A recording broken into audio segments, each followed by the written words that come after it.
Hello again. This is Rubber Band with Key Machine Chronicles number 3. So, this is going to be, this is a more special machine to me because this is what Hooligan Keys started out with. So, when I first had the idea to sell pre-cuts and do remote/boutique locksmithing for folks in the locksmith community and beyond, I needed a reliable duplicator. But I also needed one that I could take with me because I was doing mobile locksmith work at an ever-increasing rate, and that necessitated a reliable duplicator that could give me good keys on a fairly quick basis, and I wasn't really content with the standard manual machines, things like the Ilco Mini-Mite, the Foley Bell Saw machine, or things where you have to consistently apply pressure to the cutting wheel and move the carriage with your hands. I didn't want that because it just, they tend to degenerate keys fairly quickly. The generations, which basically mean a duplicate of a duplicate, etc., don't tend to stay good looking or work in cylinders for very long after they've been originated a few times. I wanted something that had good, smooth pressure across the carriage, as well as had a good, reliable, versatile cutting wheel. And this is what I found.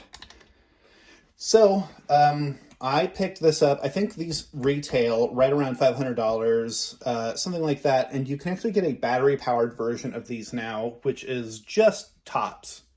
If they would have had it available when I was buying this one, I probably would have gotten it.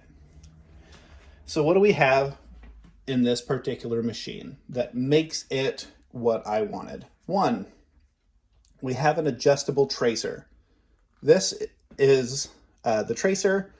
It follows the cuts and angles for the key as it travels against the cutting wheel here. It is very important that this and the cutting wheel are the same shape, which is why you can't immediately just take the cutting wheel off of one other machine, adjust this to the depth, and make it work. A lot of times they will be very choppy or they won't cut very well. So this one is nice because it has 4-way jaws, which is another thing that I wanted because there are some keys that just do not cut very well in 2-way jaws. And or even 1-way jaws. There's a lot of machines that just kind of have a scissor jaw and they just kind of fold and pinch. They can be very hard to do any automotive keys with. And this one is nice because you can, without even moving this, you can turn the jaw. So this is the B jaw, also known as the shallow jaw. So they're lettered, so B jaw.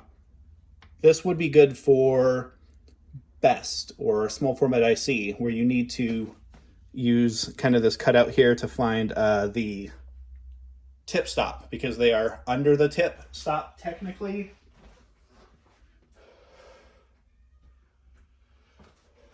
And that uses these little bars. So this would fit down here and let you gauge the key, or in these slots. But as useful as that is, C and D jaw are good for symmetrically grooved automotive keys, things like Toyota, Hyundai, and the like, where it's difficult to get enough material from the actual key blade in the top of the jaw itself. So this filled all those notches.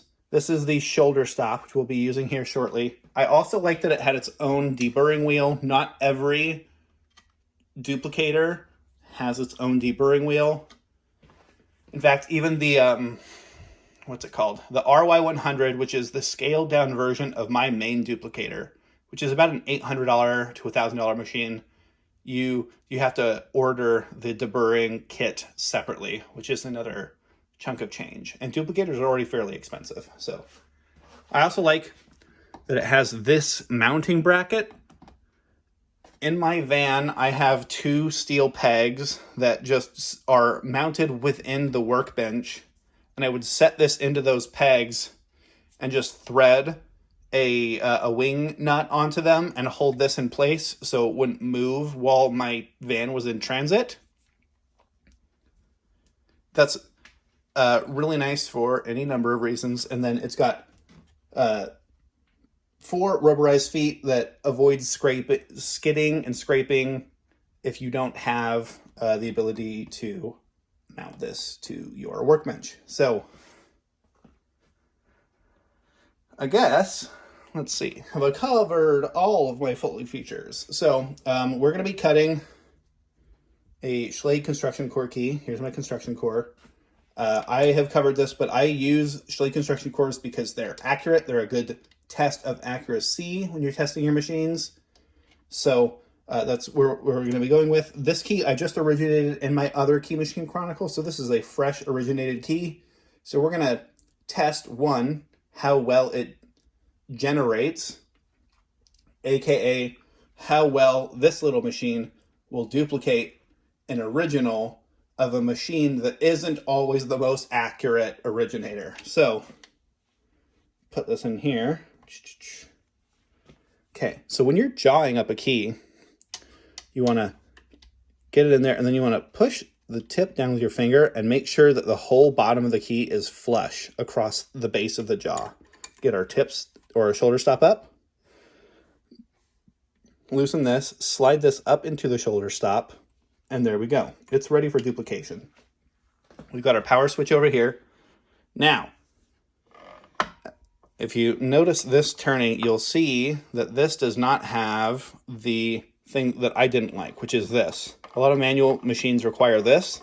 This one doesn't. So, without further ado, I'm going to duplicate this key. I'm going to show you what I like about it. So I'm going to put it up right behind the first cut.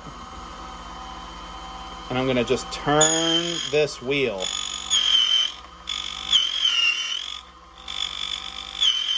I'm able to apply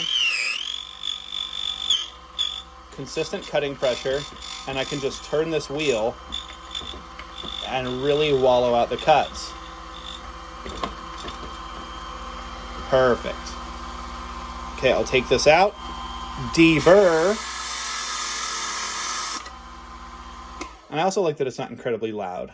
Like this machine's biggest brother, the Silca Bravo 3, I think is very loud. So how well does it do? Oh, it turns a dream. Amazing. So this machine, when I first got Hooligan keys together, I've duplicated, I want to say probably 4,000 or 5,000 keys on this machine. And I still use it.